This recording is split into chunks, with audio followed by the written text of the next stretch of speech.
Le ministère des Finances et du Budget, en collaboration avec la CBF, a décidé effectivement d'organiser cette rencontre dont l'objectif est de permettre aux différentes administrations fiscales africaines de pouvoir échanger sur des questions de l'heure qui touchent notamment à la fiscalité du numérique. Nous savons tous aujourd'hui le défi que l'économie numérique impose aux administrations fiscales du monde entier. L'idée, c'est dès à présent de pouvoir partager l'expérience sénégalaise en la matière, qui date maintenant en termes de mise en œuvre des dispositions fiscales, qui date maintenant de près de 3 ou 4 ans. Donc il y a de premières expériences qui ressortent de cette mise à disposition qu'il va falloir partager. Et dans le même temps, il va falloir également profiter de cette occasion pour recueillir les expériences de nos administrations sœurs. Donc globalement, préparer une stratégie africaine pour pouvoir répondre aux défis qu'impose l'économie numérique de façon générale à toutes les administrations du monde.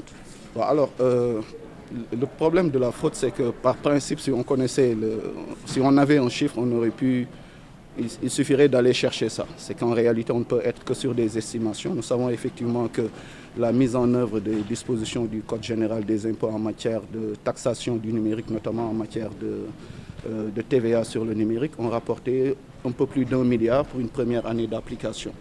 Naturellement, l'objectif était de se situer autour de 3 ou 4 milliards. Nous sommes en train d'essayer de trouver des voies et moyens pour rendre encore ces mécanismes beaucoup plus efficaces, parce que la particularité de cette matière, c'est qu'elle est fuyante, c'est que les personnes qui, derrière, réalisent ces revenus ne sont pas forcément domiciliées chez nous. Il va falloir trouver des mécanismes adaptés non seulement pour asseoir l'imposition, mais très certainement également pour assurer son encaissement par le Trésor public. Alors, la fiscalité numérique touche à toutes les économies, parce qu'aujourd'hui, en fait, on a beau parler de l'informel, mais quelque part, on s'aperçoit qu'il commence à y avoir une sorte de connexion entre l'informel et l'économie numérique par le mécanisme de la publicité, par les centres de données, par les transferts d'argent.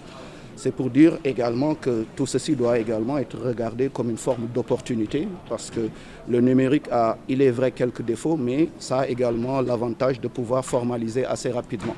Donc ici, nous entendons justement profiter de cette occasion pour renforcer le dispositif qui va consister à veiller à ce qu'il y ait un peu plus de civisme dans le cadre de la mise en œuvre des politiques qui, quelque part également, intègrent les préoccupations de l'informel et surtout de la formalisation de l'économie informelle. Et tout à fait, parce que cela fait partie de la mission de la Fondation de renforcer ses capacités des États, de nos États membres. Et les questions de mobilisation des ressources domestiques figurent comme un pilier important de notre stratégie 2023-2027.